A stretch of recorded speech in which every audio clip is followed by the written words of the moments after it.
Hey, good day, everyone. I'm Shutama, and I'm here to walk you through uh, this scene and the breakdown of the scenes in my short movie Knock Knock Knock. Now, before I go on, I just want to say a very big thank you for your comments, your feedback. I mean, they've been inspiring, and considering the fact that I didn't really put much effort into producing this thing because, to be honest with you, I think it was on the first of this January. I was alone in accommodation, and there was nobody. I was bored, and I just brought out my camera and started shooting. 2 weeks later, or thereabout, yeah, I shot, I left it. Then, yeah, I just remember I had this footage and I just tied it up and I threw it out. And I'm kind of overwhelmed with the response of people. Yeah, thank you very much for your response. So, like I said, like I will take you um through the movie. So the first scene in the movie, we have this guy Vonnie. Yeah, this actually is not my work. I took this from this guy's work, Atakama, from the title of his movie Abu Dhabi Horror Story.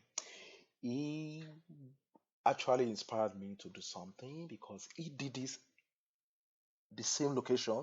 So yeah, I used the same location. This is the exterior of the location I used, and he was the first guy to shoot it, and he did it everything himself as well. So yeah, I think it's yeah, very nice. I like the composition work. So you can check this film out, Abu Dhabi Horror Story by Atta Kama. So yeah, uh, so I just took yeah, he's a friend, a brother. So I just took the opening scene of his was like of mine is like a clip from his own. So that is that. Then let's go into the one I did myself proper.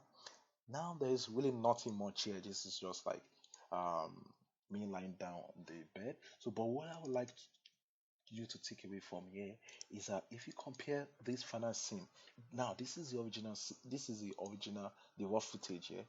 As you can see, to me it seems darker and yeah, it's dark because I'm using just the normal light in the room. I didn't have any external source of light, and I'm shooting with the Nikon D5500. So, but the good thing then, I mean, the good thing I did was I was shooting in raw format. Yeah, raw format. This is what I mean by raw format. Sorry for my pronunciation. Yeah, this is raw format.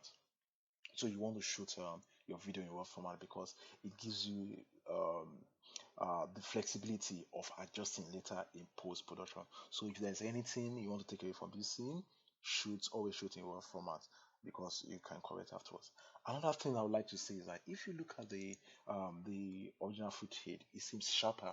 Yes, because I was shooting at 60 frames per second, then I render out at 24 frames per second. Then again, apologies, please, if you're not familiar with this terminology. Just that the people who have approached me to do this tutorial seems to be knowledgeable a bit. But if I get feedback from quite a number of audience who don't really know about the basics of film, then I will think I'll in subsequent week I'm gonna do a tutorial where I take you through all this terminology and what I'm saying. So yeah, that is that. Yes. So the other scenes are the same. So I won't go into that. The same story, shooting raw. It gives flexibility of correcting afterwards. And in my own sake, I like shooting 60 frames per second. So I render out in 24 frames per second. I think it gives more of this filmic look. So that is that. So now let's jump straight to the my major thing I want to say here. Yeah, which is this scene here. Yeah, this one here. Yeah, now. Yeah, so I would like to spend a bit of time. Yeah. Oh, sorry. So, okay, I'd like to spend a bit of time here. Now, let's look at the original footage.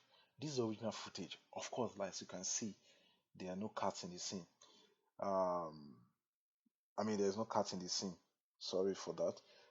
And why? Because I don't think I'm allowed to bring in cat first in the accommodation where I shot the thing. And but other than that, yes, of course, I'm going to show you how I put that through. Other than that, look at the props for the lightsaber. Yeah, this is a prop. So I just had this paper rod with piece of cloth tied at offset distance. What I was trying to do is actually to create a contrast between at this point and the rod. And I'm going to tell you why that is necessary in coming with is because um, it's just a way we pass information to the to the computer. The computer has to be able to know the position of these props in the 2D image, so that I'll be able to put in my 3D object, which is this thing. So, but what I'm trying to show you here is that this is a very, very bad props. This is not how you want to do it. Please don't do it this way if you want to try something like this. Why? Because first, these objects, the clothes I tied here, they are too big, and because of the shape, they are not uniform shape. So as I moved, they kind of confused the tracker. So just in short, like, it was very difficult to track with this um with this setup. And if you look at the final work, I must confess, is not that um, a clean job at all. It was very. If you look here, you can see the cursor. You can see like the props was actually coming out, and if you can see to the far end here, you can actually see the clothes I used there to tie there. Yeah, this is not a very good tracking. I mean, I really just had to pull it to push it out because it was actually taking some of my. It took a lot of my time here, and that is it when you don't plan to so before production. If you don't put in proper planning, I mean, you suffer in post production. So you want to plan before you do that. So I will tell you what I did. Okay, before I finish with that, I will tell you how I corrected that, though, but I won't go into detail. And another thing was like I had to use this light here, this flare. It wasn't as if um, it was something I had to put in later on to distract the attention of the audience from this dirty, from this not so nice track work. So this is not nice. And another thing is that if you look at the original footage, this material is brown, and the wall is also almost the same color. So this was given the tracker computer a very difficult time to distinguish, and maybe the pop is also too close. The color is also too close to my skin color.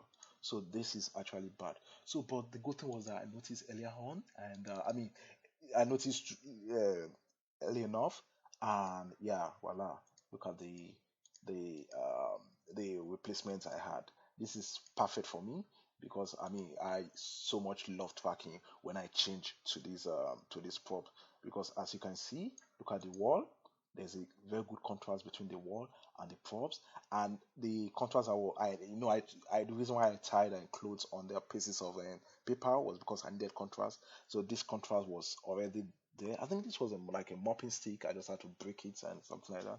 Yeah, okay, yeah, something at home, and I broke it, and it was perfect for me. And look at my skin. You can see that there's a lot of contrast between the rod and my skin. Yeah, yeah, yeah. So that's where I'm going to stop today. And I will later this week. I'm going to finish the other part of the. I'm going to walk you through the other part of the scene. Yeah, and yeah, I will walk you through the other part of the scene. And in the coming week or later on, so we're going to how was it able to achieve all these things. Yeah, I plan to do just a 10 minute yeah, a 10 minute tutorial or video, and I think it's about that time now. So thank you again for staying, and I mean for staying to watch this, and thank you for your comments. And yeah, yeah, I'm looking forward for our next meeting. Thanks.